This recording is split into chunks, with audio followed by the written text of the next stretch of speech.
मैं जो भी कहती हूँ वो सच हो जाता है। लेकिन मेरे अपने परिवार की नजरों में मैं एक राक्षस थी। उन्होंने मुझे और मेरी माँ को घर से निकाल दिया। हम दोनों सड़क पर आ गए। गुस्से और बेबसी में मैंने बस इतना कहा, काश हमारे पास भी एक घर होता। और तभी आसमान से सैकड़ों विला की प्रॉपर्टी के कागज बारिश की तरह गिरने लगे। मैंने मजाक में कहा, एक लग्जरी कार भी मिल जाती तो मजा आ जाता। मैंने यूं ही सामने इशारा किया और एक मेबैक कार मेरे सामने आकर खड़ी हो गई। मैंने माँ की तरफ देखा और कहा, काश आप अमीर बन जाएं। अगले ही पल कार की पिछली सीट नोटों के ढेर से भर गई। हम अभी खुशियां मना ही रहे थे कि तभी एक गुंडे ने जानबूझकर एक सीईओ की कार से टक्कर मार दी। सीईओ ने बिना सोचे समझे उसे पैसे देने की कोशिश की। मैं तुरंत आगे बढ़ी और उसे रोकते हुए कहा, यह आदमी नाटक कर रहा है। जब उसका भंडा फोड़ हो गया तो गुंडे ने हथियार निकालकर सीईओ को धमकाया। मैंने उसे देखा और हल्के से बुदबुदाया, आज इसका दिन अच्छा नहीं है। अगले ही पल वो फिसला और जमीन पर गिर पड़ा और ठीक उसके बाद एक बहुत बड़ा होर्डिंग उस पर आकर गिर गया। सीईओ सन रह गया। शायद उसे लगा कि मैं अपशगुन हूँ। वो मुझसे जितना दूर रह सकता था रहना चाहता था। उसी वक्त उसके पास उसके असिस्टेंट का कॉल आया।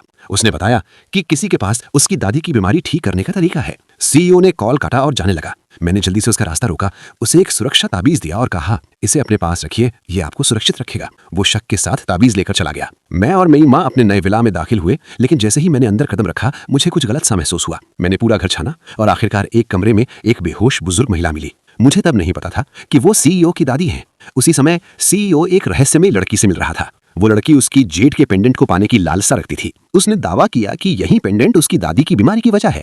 वो पेंडेंट उतारने के लिए आगे बढ़ी, लेकिन जैसे ही उसका हाथ पास पहुंचा एक जबरदस्त ताकत ने उसे पीछे उछाल दिया। सीईओ हक्का बक्का रह गया। उसने तुरंत जेब से वही ताबीज निकाला जो मैंने उसे दिया था। ताबीज हल्की हल्की रोशनी में चमक रहा था। उसे हाथ में पकड़े हुए सीईओ के मन में सिर्फ एक ही सवाल था, आखिर वो लड़की है कौन।